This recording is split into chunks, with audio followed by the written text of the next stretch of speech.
Hey guys, this is Doug with Fellowship of the Martyrs coming to you again from the basement of one of the ministry houses here in Liberty, Missouri. Dead square center in the middle of flyover country. I am going to do Martyr Mail. Martyr Mail, Martyr Mail. Uncle Doug's going to answer Martyr Mail. I just made that up.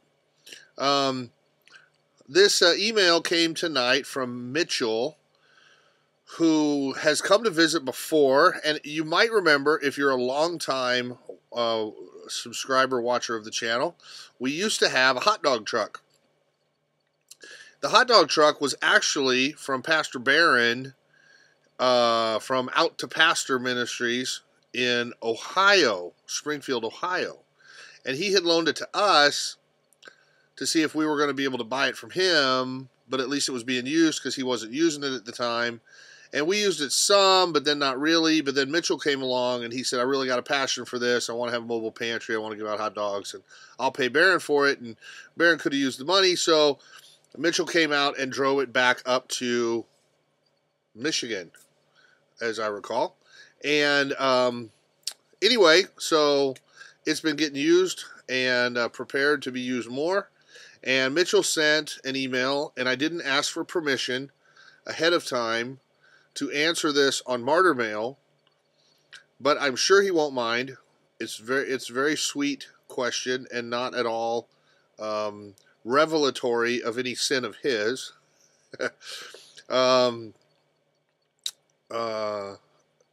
I want to share with you, it's a good topic, and Cindy suggested, the wife Cindy, if you haven't met the wife Cindy, watch the introduction surprise video about Cindy. She's going to be showing up more lately. Anyway, she suggested it would be a good topic for a Martyr Mail. This is actually the first video of 2015. It's January the 5th, and I have been remiss, but I have another video I'm going to do right after this that's kind of theme for the year, scary Wrath of God thing that's been percolating for several days now. I am extra raggedy and unkept. Look, check this out, okay? This is like serious Gandalf eyebrows there. Look at that.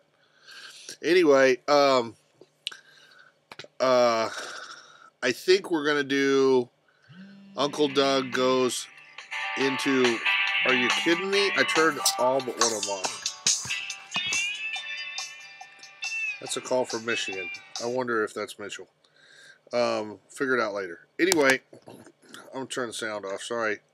I thought we were quiet. I think we're going to try and do Uncle Doug Goes Into a mega church and sees how he's treated when he's dressed like a homeless guy and looks all raggedy. And I'm pretty much there. If you just fluff this up a little and you know, don't get just a little bit dirtier pants than I wear every day all the time, and slightly dirtier shoes than I wear every day all the time, we're right there. And if I hobble in on a Sunday morning, it won't take too much more cave dust than I have all the time on me to be fairly convincing and stuff. So, I want to, it's still going. I want to read you his email, and most of you probably have an answer to this right away, but I'm going to give him my answer, and we'll talk real quick. Anyway, the question is, let me just read it. Hi, Doug, and whoever might be helping out answering the emails. Well, today it's me. I was wondering, and I guess looking for a confirmation about if my kids can take communion with my wife and I. They're little. I was always taught that you had to be baptized first, but I'm starting to think that that is a made-up religious rule because it doesn't say in the Bible that I know of, and I think I'm hearing right.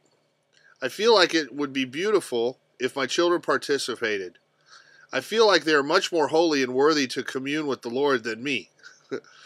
I'm sure He likes them more than me. It's just such a special thing. I don't want to have missed a verse that says they can't take it. Sorry to bug you. I know you're busy, That gold out of computer chips idea is brilliant. I pray for you guys often. Thanks for your time. Keep fighting the good fight. Love, Mitchell. Okay, well, my quickie answer, fired off real quick. I don't have typically a lot of time for big, huge responses. And if you do get a big, huge response from me, be grateful, because it probably meant that 10 other people got nothing. So my response to Mitchell was, you got no beef with me whatsoever if you have communion with your kids. First of all, practically everything about the way we do communion is wrong. To stand up from your pew, wrong. Go down front of the church, wrong. Have a priest hand you the elements, wrong. An ounce of grape juice and an oyster cracker, wrong. So, and he's right. There's nothing in the Bible that says communion should be only given to those that have been baptized. That's very much Catholic, and has translated over into most Protestants as well. But in the first century, communion was a love feast. It was a full dinner. It was a potluck, everybody bringing stuff, fellowshipping, laughing, kids running around playing, a time to remember Jesus, a time to remember everything that he'd done for you, a time to be a body, hang out together, and it was not a juice and a cracker or wine out of one communal thing or whatever that the priest wipes every time somebody drinks out of it, which is sort of unnecessary because it's alcohol and it's going to kill the germs anyway.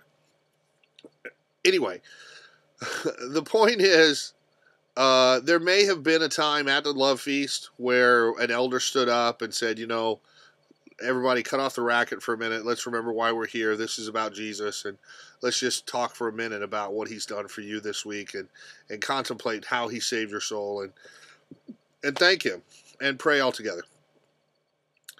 There are absolutely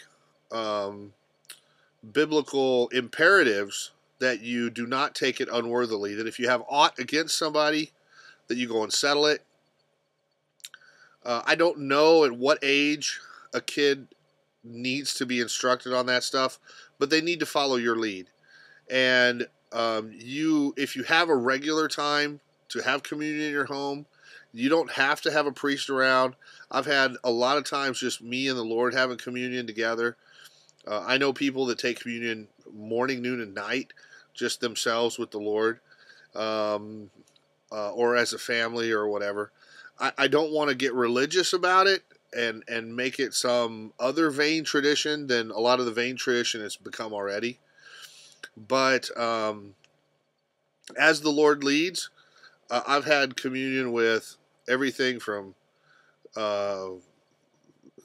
cat food at one time to little Teddy Grahams to full meals to, you know, whatever saltine happened to be laying around in the car or whatever. So, and been grateful and appreciative. And gum one time. I've got a video about that on one of the communion videos. Anyway, I think you ought to absolutely involve the kids. There's a congregation here in town that during the worship music time, they have a table with a bundle of grapes and some crackers. And you come up as a family and just pick a grape each and eat the grape and eat the cracker.